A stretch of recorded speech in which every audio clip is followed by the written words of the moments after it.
Hi everyone, it's Christine here from Ever After Paper Crafts, and today I have a set of note cards I wanted to share with you using this adorable stamp set from Simon Says Stamp called Funny Food. It is so super cute. I just love it, and such fun little pizza and watermelon and donut and a bread and French fries and cute coordinating sentiments. I just absolutely love this set. I fell in love with it. You can purchase coordinating dies if you want to as well, which I did. And here are the little note cards that I created. And the way that I did the background here is with my Distress Oxide inks.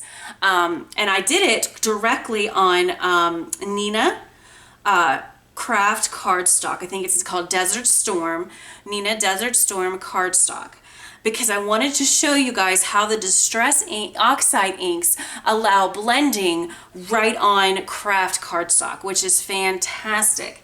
So we're going to play around a little bit with this today, and I'm going to show you how to do this background.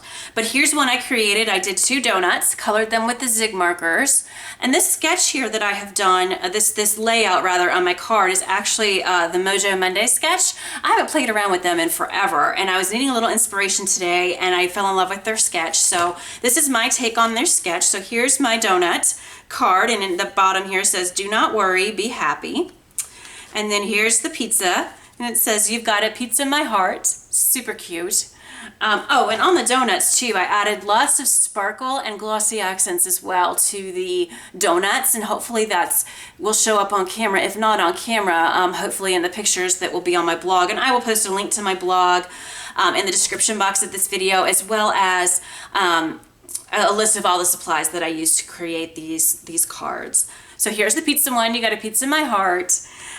Here is the bread. It says, "You're the best thing since sliced bread." And I put some jelly on him and did some glossy accents on that as well. And I tried to coordinate my Distress Oxide inks with the colors that I was using in the image.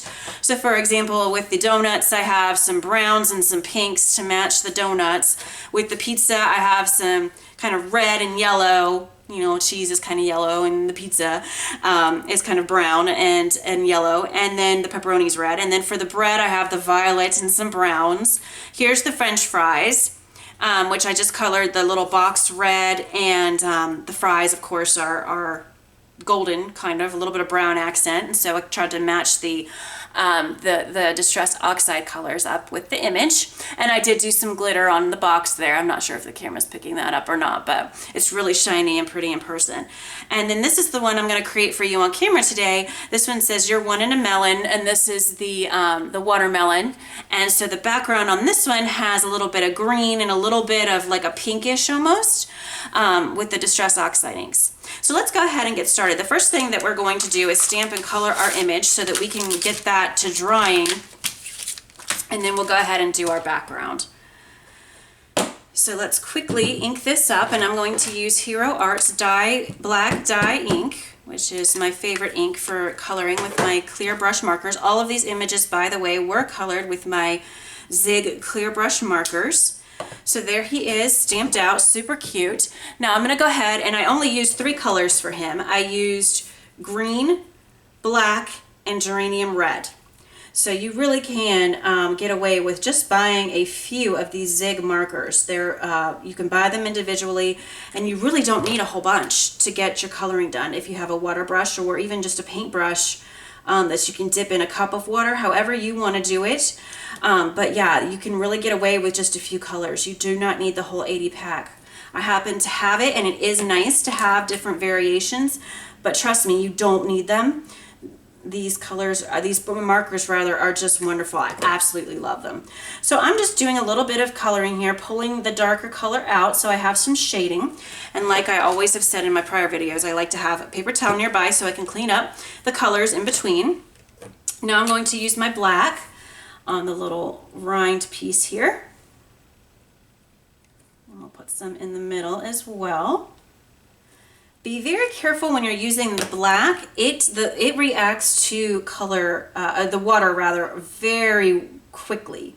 So it can be very easy to get a little bit of bleeding with that black marker. Most of the other ones aren't quite that bad, but the black for some reason really reacts to the water. So I try to be extra careful when I'm using black that I don't you know, get it out of the lines or what have you. Okay, so that's done, and now we're just going to color the red of the watermelon. So I like to start in small spaces, even though this is kind of a larger, you know, space to color relatively. I mean, obviously it's not, it's not large, but compared to some stamping, it can be a little bit larger. So I'm not going to do the whole thing because the markers tend to kind of dry a little bit quickly in my experience. So I find that if I work in smaller sections, I'm not having to fight to pull the water with my water brush quite as much, and the results are a bit better. So that's why you see me just kind of working in this small section first. Now I'm going to turn it around and come back and do this section over here, and then I'll put some marker up top. And that should be enough to get this finished. We shall see in just a moment. But my goal with these markers, honestly, is just to show differences in shade. I just want there to be some shading, some light areas and some darker areas so that the image pops a little bit. I'm definitely not an artist by any stretch of the imagination, so I'm not really worried about, you know, what actual shading in real life would look like. I just kind of want it to be pleasing to the eye and the image to pop. So that's kind of my goal with these markers, and that's really all I'm looking for. So now I'm going to I'm not going to use water for this part since these seeds are so small. The water's not really necessary. I'm just going to use the black zig marker to get inside of these seeds. Okay, and then what I like to do when I've colored an image like this that has that cute little smiley face is I like to take a black pen. I usually use my Jelly Roll pen, but I cannot find it, so we're just going to use this little black, this is actually a zig marker, and we're going to just kind of darken up the smiley face and the eyes. So they don't, because sometimes they can get a little bit buried underneath all that color that you've laid down, and that will help with that. Then I would let this dry. I would then coat it with some Wink of Stella clear glitter brush pen, and then I would cut it out with the coordinating dies. To save time, I've already done that. So here's one that I colored off camera and coated with the Wink of Stella. So I don't know if that's going to show up on camera or not, but he's super cute. Okay, so now let me grab a piece of scratch paper and we are going to do our distress blending.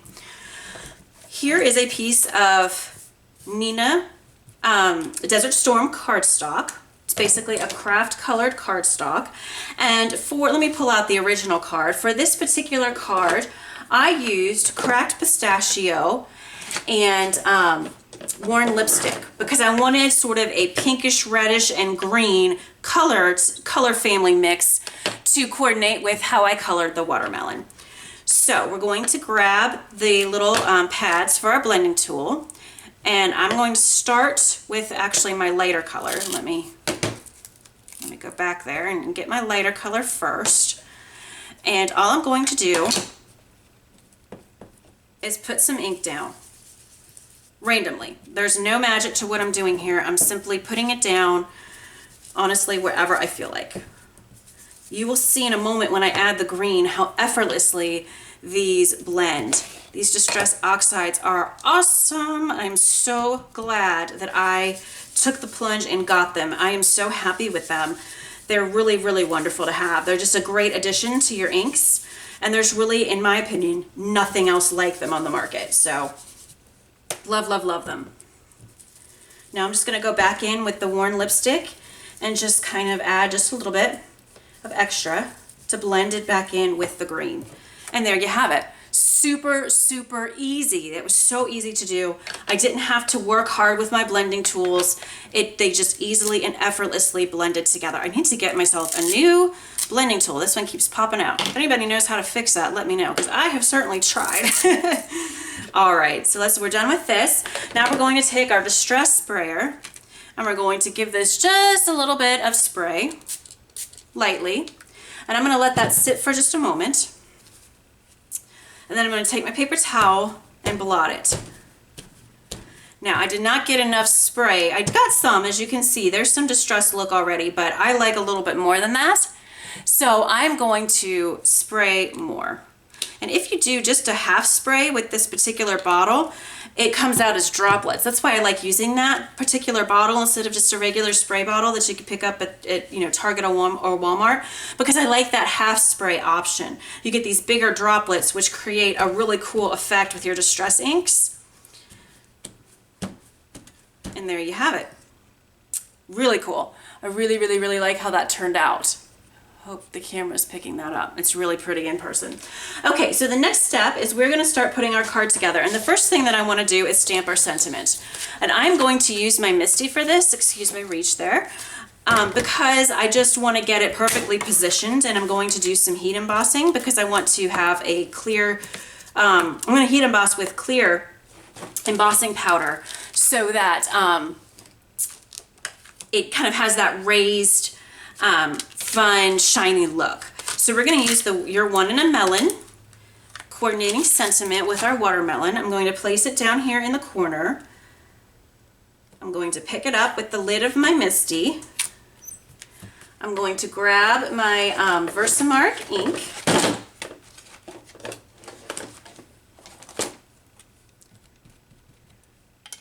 And then before I stamp it down, I'm going to grab my chocolate chip Stampin' Up! Ink. This is just a brown ink, whatever you have will work.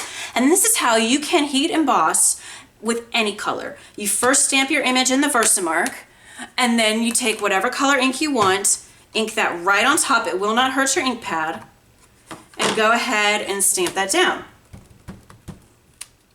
Perfect. Now we're going to take this out of our Misty.